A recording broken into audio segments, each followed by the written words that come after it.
Muy buenas noches, queridos hermanos. Sean todos bienvenidos a esta clase 12 de nuestro curso de Biblia, taller de introducción a la Sagrada Escritura. Espero que a lo largo de estas 12 clases hayamos podido seguir aprendiendo sobre la palabra de Dios. Hemos en las clases anteriores ya estudiado lo que es el Nuevo Testamento, estudiado lo que son los evangelios sinópticos y el evangelio según San Juan, los hechos de los apóstoles, las cartas paulinas que hemos culminado la semana pasada, y hoy vamos a hablar sobre las cartas católicas. Así que abramos nuestro corazón para invocar al Espíritu Santo y perseverar en el conocimiento de la palabra de Dios. Gracias a todos ustedes por perseverar en el conocimiento y estudio de la palabra de Dios. Saludamos al grupo de oración Padre Pío, a nuestra parroquia Santa Mariana de Jesús y Jesús de la Buena Esperanza, y a todos ustedes que de distintas partes del mundo se conectan para orar y para conocer más del mensaje del Señor. En el nombre del Padre, y del Hijo, y del Espíritu Santo. Amén. Oh Espíritu Santo, amor del Padre y del Hijo, inspírame siempre lo que debo pensar, lo que debo decir, cómo debo decirlo, lo que debo callar, cómo debo actuar, lo que debo hacer para gloria de Dios, bien de las almas y mi propia santificación. Espíritu Santo, dame agudeza para entender, capacidad para retener, método y facultad para aprender, sutileza para interpretar, gracia y eficacia para hablar. Dame acierto al empezar, dirección al progresar y perfección al culminar. Amén.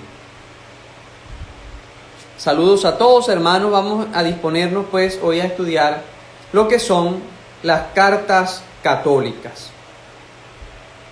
Luego de haber estudiado lo que son las cartas paulinas.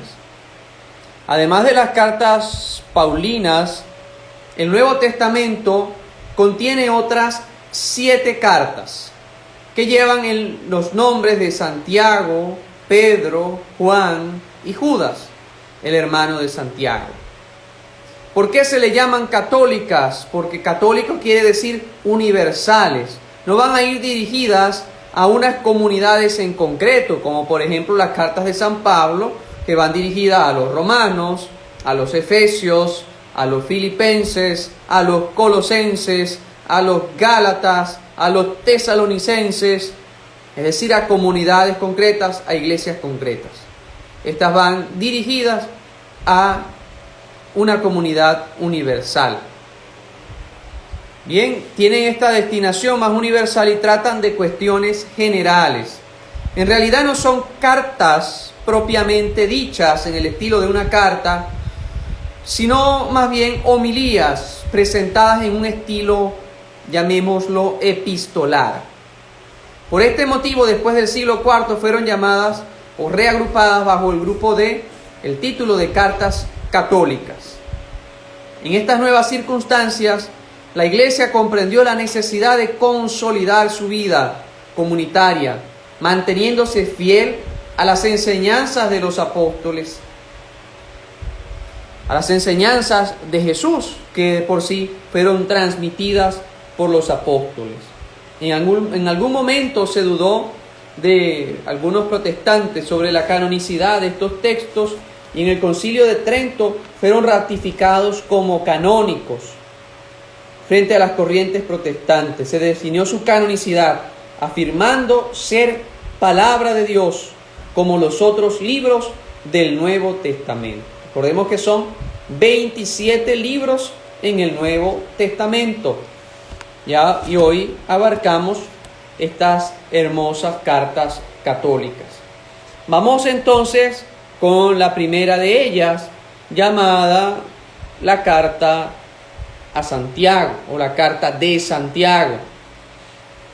Vamos a iniciar con la lectura de un texto bíblico tomado de la carta de Santiago.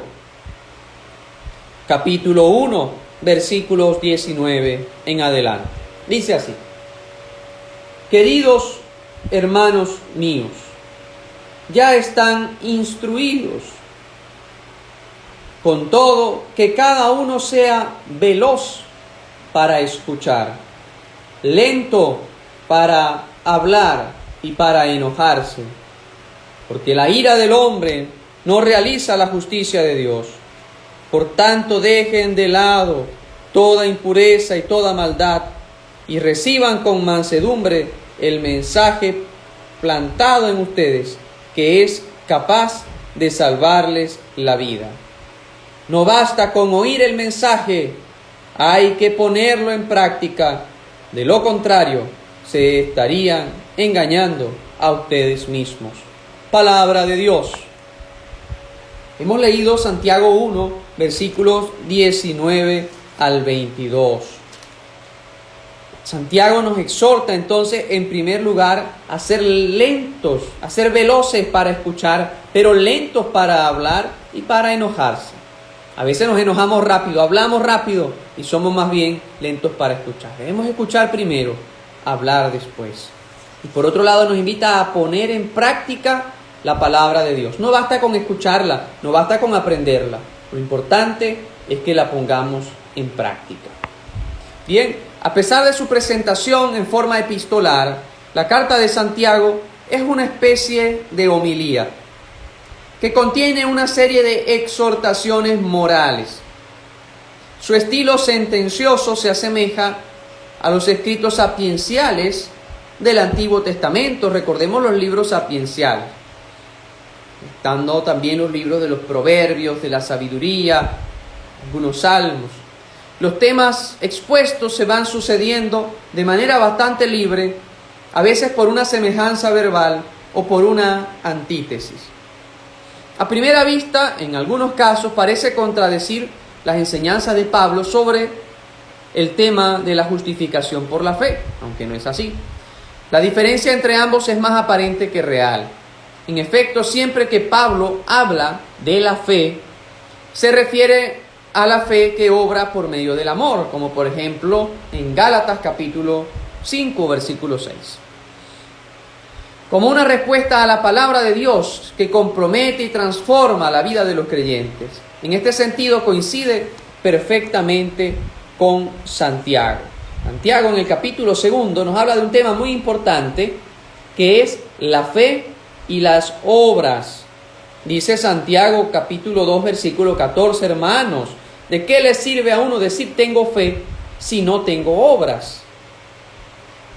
Pruébame tu fe sin obras, que yo por mis obras te probaré mi fe. Bien, Santiago no deja de lado lo que es la fe, pero esa fe no debe ser solamente la fe, sino que debe ir acompañada de buenas acciones. Así debemos nosotros entonces vivir ese mensaje de fe. Supongan que un hermano anda sin vestido, sin alimento, y uno de ustedes le dice, vayan en paz, coman, pero no les da lo que necesitan. ¿De qué sirve? Lo mismo pasa con la fe, que no va acompañada de obras. Está muerta del todo. Uno dirá, tú tienes fe, yo tengo obras. Muéstrame tu fe sin obras, que yo por mis obras te probaré mi fe. Así que, queridos hermanos, Santiago sigue haciéndonos exhortaciones a nosotros vivir el mensaje de fe, el mensaje de salvación. Esta carta es atribuida, entre los estudiosos la atribuyen a Santiago, el pariente del Señor, otros a Santiago el mayor o a Santiago el menor, uno de los apóstoles. Siempre hay distintas teorías al respecto, o alguno de sus discípulos. Nos habla sobre la sabiduría auténtica y sobre el mensaje de fe. De aquí tomamos también este hermoso texto que leemos cuando el sacerdote va a ungir a los enfermos en uno de los 7 sacramentos instituidos por Jesucristo, la unción de los enfermos. Nos dice, si alguno de ustedes sufre, que ore. Si alguno cae enfermo, que llame a los presbíteros de la iglesia, para que oren sobre él y lo unjan con aceite, invocando el nombre del Señor. La oración hecha con fe sanará al enfermo, y si ha cometido pecados, le serán perdonados. Confiesen sus pecados y se sanarán.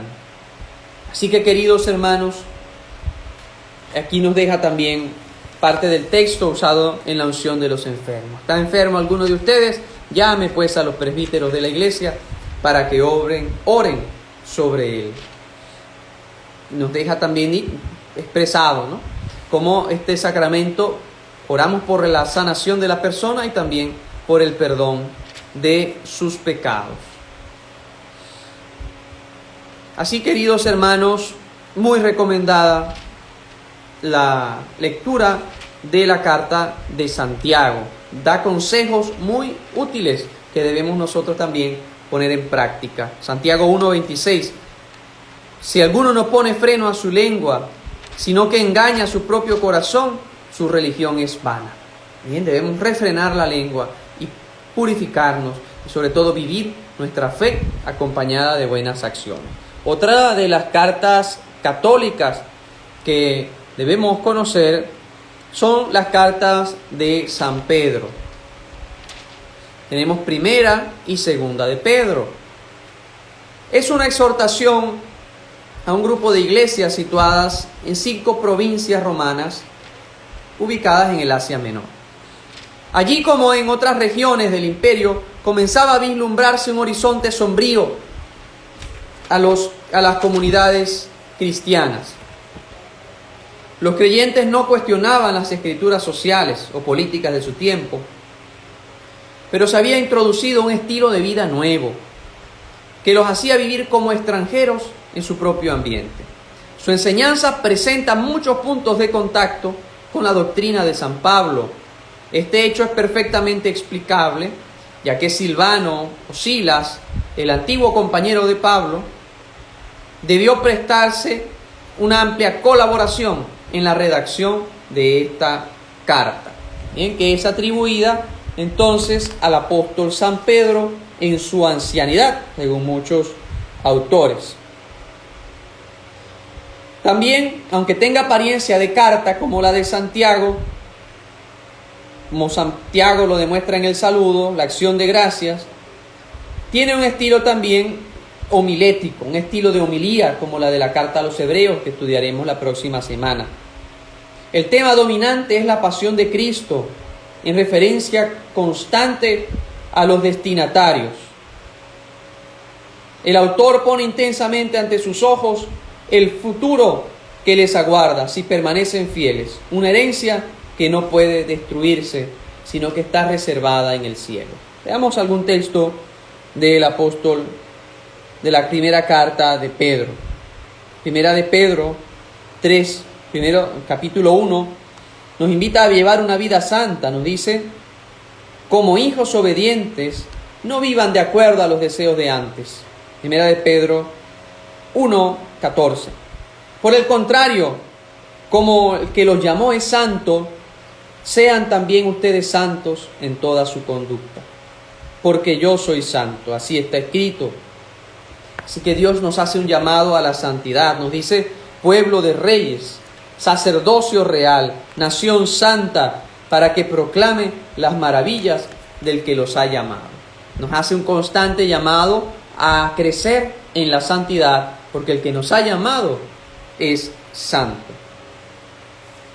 Texto también importante en esta primera carta de Pedro, nos invita a dar razón de nuestra fe y de nuestra esperanza, base también del estudio de la teología. Primera de Pedro 3:15 nos dice: y si padecen, dichosos ustedes, no teman ni se inquieten, sino honren a Cristo como Señor de sus corazones. Estén siempre dispuestos a defenderse si alguien les pide explicaciones de su esperanza. Debemos entonces estar dispuestos a dar razón de nuestra esperanza y a dar razón de nuestra fe. Y ahí el estudio también de la teología, en el estudio de estos textos sagrados a la luz de la revelación. Y nos invita también, texto importante de la primera carta de Pedro, capítulo 5, versículo 9, o desde el versículo 8, nos dice: sed sobrios, estad despiertos, vuestro enemigo el diablo, como león rugiente, anda buscando a quien devorar. Resístanle firmes en la fe. Y en Dios nos invita a permanecer firmes en la fe, resistiendo las acechanzas del demonio. Todo esto lo leemos en la primera carta de San Pedro. Les invito a leerla, a saborearla y a tomar en cuenta todos estos consejos. Como expresaba, son homilías, ¿bien?, con un mensaje universal sobre distintos temas que son de fácil lectura. Son cartas generalmente muy cortas en extensión. Luego continuamos con la segunda carta de Pedro. Fue escrita bastante tiempo después de la primera, posiblemente por un discípulo del apóstol, pero al estilo de un testamento espiritual atribuido al mismo.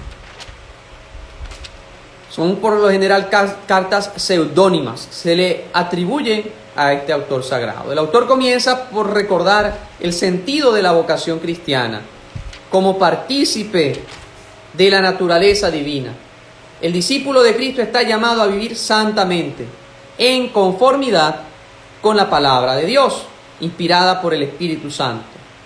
Finalmente, el autor previene contra el escepticismo de algunos frente al retraso de la venida del Señor.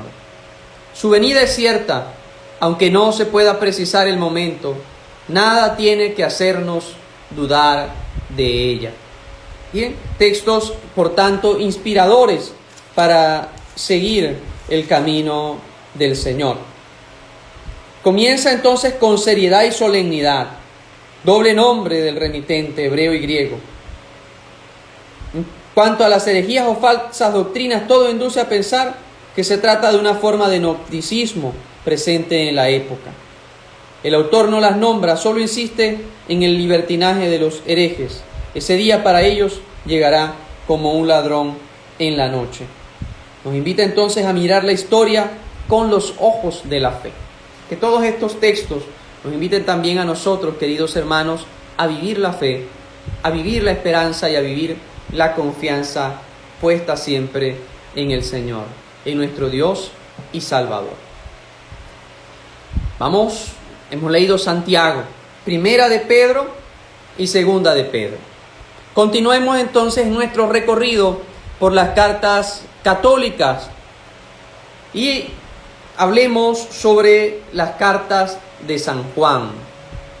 La primera carta de Juan está dirigida a varias comunidades de Asia Menor, donde a finales del siglo I este apóstol gozaba de gran autoridad. Son atribuidas entonces al apóstol y evangelista San Juan, posiblemente escritas alrededor del año 90 aproximadamente. Por el tono polémico de ciertos pasajes de la carta, se puede concluir que dichas comunidades atravesaban por una grave crisis. Juan muestra quiénes son los que poseen realmente la filiación divina y están en comunión con Dios. Con este fin, visiblemente la presencia de la vida divina en los verdaderos creyentes. Los destinatarios son llamados con gran cariño, como personas conocidas por el apóstol. Por eso les llama queridos hijos, queridos míos, con mucho amor. Nos dice: solo Él permanece en la luz. Ha nacido de Dios y conoce a Dios, porque Dios es amor. Qué hermosa la carta también, las cartas de Juan, donde se nos muestra que Dios es amor. Quien ama ha nacido a Dios, y quien no ama, pues no conoce a Dios, porque Dios es amor. Lo que llamamos carta en este caso podría también ser una homilía. El desarrollo es peculiar. Alguien lo ha comparado con una escalera de caracol que gira en torno a un eje fijo, ascendiendo hacia planos superiores. Pide una lectura acompasada, con pausas para la resonancia mental y cordial, y gira alrededor del eje de la fe, en la encarnación del Hijo de Dios y el amor al prójimo. El amor fraterno y la fe son la única garantía de caminar en la luz y en la verdad. porque el amor viene de Dios, y todo el que ama ha nacido de Dios y conoce a Dios.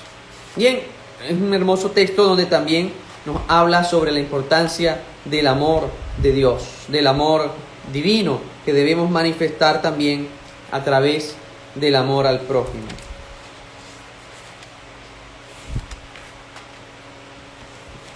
Así el apóstol San Juan, en esta primera carta de Juan, nos invita a caminar en la luz, nos invita a confiar en el amor de Dios.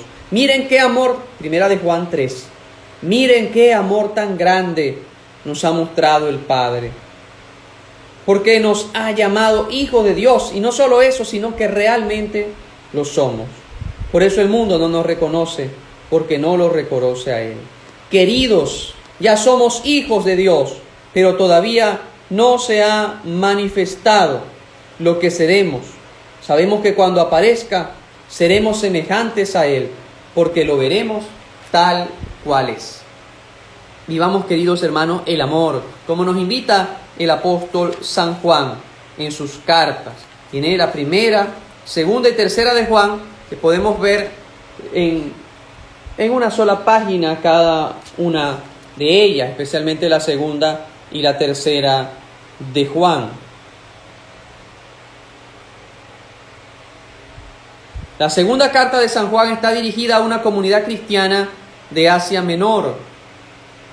La fe de esa comunidad se ve amenazada por la presencia de falsos maestros que se aventuran más allá de la doctrina de Cristo. No confiesan a Jesucristo manifestado en la carne, es decir, niegan el misterio de la encarnación. A lo largo de la historia se han presentado muchos herejes, muchas herejías o doctrinas heréticas, es decir, que afectan o que niegan algunas verdades importantes de la fe. En este caso, sobre la encarnación del Hijo de Dios, presente en esas primeras comunidades. Juan quiere entonces alertar a los creyentes contra esas enseñanzas falsas que ellos poseen. Por eso les recuerda que poseen el conocimiento de la verdad y que deben vivir en la verdad, amándose los unos a los otros según el mandamiento del Padre y transmitido por la Iglesia desde el comienzo. Mensaje central entonces en la segunda carta de San Juan. Entonces nos van a servir para alertar a las distintas comunidades también ante los falsos profetas o ante doctrinas que alteran ese mensaje de Jesucristo o que lo niegan. Luego la tercera carta de San Juan tiene un carácter personal. Está dirigida a Gayo, un discípulo fiel de la comunidad, con el fin de recomendarle que brinde su hospitalidad a los predicadores itinerantes enviados por el apóstol para anunciar el evangelio entre los paganos. Esos misioneros habían sido rechazados por Diótrefes, el jefe de la comunidad, a quien Juan censura en la carta por su espíritu autoritario. Bien, entonces cada una va dirigida a tener un mensaje específico o una línea específica en este aspecto. Primera, segunda y tercera de Juan. Y luego, finalmente, tenemos la carta de Judas, no atribuida al apóstol San Judas Tadeo, ni mucho menos al apóstol que lo traicionó, a Judas Iscariote. La carta de Judas es uno de los escritos más extraños del Nuevo Testamento porque se opone a ciertos errores que actualmente no resultan del todo claros. Se previene a los fieles contra los falsos doctores que corrompían la fe en Cristo y se los exhorta a mantener intacta las enseñanzas de los apóstoles. Por tanto, no se atribuye a uno de los apóstoles, pero sí a uno de los discípulos o parientes del Señor. No puede ser Judas Tadeo, ya que el autor se distingue de los apóstoles, pero tampoco el pariente de Jesús, pues ha pasado ya tiempo desde la era apostólica. La calidad del lenguaje griego, con su riqueza y composiciones griegas, junto a citas de apócrifos, hacen pensar en un autor judío helenístico convertido que escribe a finales del siglo I. En los primeros tiempos se dudaba de la canonicidad de la carta, aparece citada como canónica por primera vez hacia el año 180. Bien, algunos estudios, ¿no?, al respecto. Esa exhortación se apoya principalmente en ejemplos tomados del Antiguo Testamento. Este hecho y la mención de algunas tradiciones contenidas en los escritos apócrifos del judaísmo, que el autor supone conocidas de sus lectores, hace pensar que los destinatarios de la carta eran en buena parte judíos convertidos al cristianismo. ¿Cuál es el tema de la carta de Judas? Bueno, es un alegato contra estos falsos doctores en un tono más violento. Recrimina en vez de refutar con argumentos. Es muy difícil completar el perfil de los falsos maestros con los rasgos de la carta. De modo general se puede decir que eran seguidores de doctrinas que inspiraban radicalmente lo espiritual, separaban lo espiritual de lo material. Bien, así que cada una de ellas nos va inspirando y nos va ayudando a conocer más al Señor, y vemos que tienen un carácter breve. Por ejemplo, en Judas 1:21 nos dice lo siguiente: consérvense en el amor de Dios y esperen de la misericordia de nuestro Señor Jesucristo la vida eterna. Tengan compasión de los que dudan. Así que, queridos hermanos, a vivir esa compasión, a vivir esa fe y a vivir esa confianza en el Señor. Aquí tenemos entonces estas 7 breves cartas católicas. Santiago, primera y segunda de Pedro, primera, segunda y tercera de Juan, y la carta de Judas. Son entonces las llamadas cartas católicas, que tienen un tinte universal, ya no dirigidos a una comunidad en concreto, sino en general a todas las comunidades con un tema en específico. Algunos otros detalles importantes que podríamos conocer como notas generales: que toda Biblia católica está compuesta por 73 libros. El Antiguo Testamento, 46 libros, y el Nuevo Testamento, 27. Recordemos que ya hemos entonces estudiado 25 libros del Nuevo Testamento. Te resta estudiar la carta a los Hebreos y el libro del Apocalipsis. La Biblia entonces fue escrita en 3 idiomas. La mayor parte del Antiguo Testamento fue escrita en hebreo y algunas partes en arameo. Y el Nuevo Testamento escrito en griego, la lengua comúnmente hablada. Hay al menos 185 canciones en la Biblia, al menos 150 están en los Salmos y en los Testamentos. El pueblo cantaba sobre Dios o los eventos de su alrededor. La Sagrada Escritura, a nivel material, posee más de 40 autores, entre profetas, reyes, evangelistas, apóstoles. El libro más largo de la Biblia es el de Jeremías, y el más corto lo hemos estudiado hoy, que es la tercera carta de San Juan, que hoy hemos entonces meditado, y vemos entonces la brevedad de la misma, que aquí mismo la tenemos en una sola página, la tercera carta de Juan.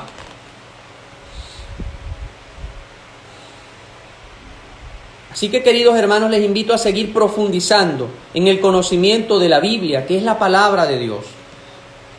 La Biblia fue escrita por personas de distintas ocupaciones: reyes, granjeros, pescadores, profetas, un médico, un escriba, entre otros. Y se narran en el Nuevo Testamento más de 40 milagros de Jesús, entre sanaciones, exorcismos, resurrección de los muertos y control sobre la naturaleza. El libro más antiguo de la Biblia, otro dato importante, no es el Génesis, como muchos creen, sino Job, escrito aproximadamente en el año 1500 a.C. Bien, queridos hermanos, esta es nuestra clase de hoy, finalizando lo que son las cartas católicas. Tenemos entonces pendiente la carta a los Hebreos la próxima semana y el libro del Apocalipsis. Le invito ya que son cortas, de fácil lectura, son 7 cartas católicas. En estos 7 días, cada día, les recomiendo leerse cada día una carta. Un día la primera de Pedro, un día la segunda, así un día la carta de Santiago, y son textos muy breves y que en mucho nos enriquecerán como cristianos, como hijos de Dios. Les recuerdo que aquí quedan grabadas las clases, pueden repasarlas, compartirlas también con sus grupos, entre sus compañeros, entre sus amigos, entre sus parroquianos o amigos de grupos de oración. Así compartir estas clases y también las láminas que se las hago llegar por Telegram al grupo del curso de Biblia. Gracias a los que perseveran, a todos los que han perseverado a lo largo de estas 12 clases y se han permanecido hoy, como dice la primera carta de Pedro, firmes en la fe, manteneos firmes. Bien, permanezcamos entonces firmes y le invito a continuar con este curso bíblico, que luego de culminar con el libro del Apocalipsis ya tocaremos temas en concreto sobre la Sagrada Escritura. Y ustedes mismos a través del grupo, a través de mensajería directa, pueden hacer sus preguntas, pueden hacer llegar sus sugerencias sobre algún tema que les cause curiosidad y que deseen también que podamos compartir con todos. Así que saludos a todos los que se han conectado. Gracias por acompañarnos. Gracias, Grupo de Oración Padre Pío, a nuestras parroquias y a cada uno de ustedes. Que el Señor pues les acompañe. Terminemos entonces dando gracias al Señor, invocando a nuestra Madre del Cielo. Dios te salve María, llena eres de gracia, el Señor es contigo. Bendita eres entre todas las mujeres y bendito es el fruto de tu vientre Jesús. Santa María, Madre de Dios, ruega por nosotros pecadores, ahora y en la hora de nuestra muerte. Amén. Señor, que sepamos hacer vida nuestra fe, pues la fe sin obras es una fe muerta. Que nuestras obras sean reflejo de nuestro amor a Dios, que se manifiesta a través de nosotros. Que ante los errores de nuestros días mantengamos y defendamos con valentía y respeto nuestra fe, que es el tesoro más hermoso que tenemos y que vale más que la pena, vale la propia vida. Amén. El Señor esté con ustedes y la bendición de Dios Todopoderoso, Padre, Hijo y Espíritu Santo, descienda sobre ustedes y les acompañe siempre. Feliz noche, recuerden tomar sus apuntes, tener su cuadernito allí, muy importante, y compartir estos conocimientos. Que el Señor les bendiga y les acompañe. Feliz y bendecida noche para todos. Nos vemos el próximo jueves en el curso de Biblia. Mañana misa 7 y adoración 9:15 de la noche. Hasta mañana.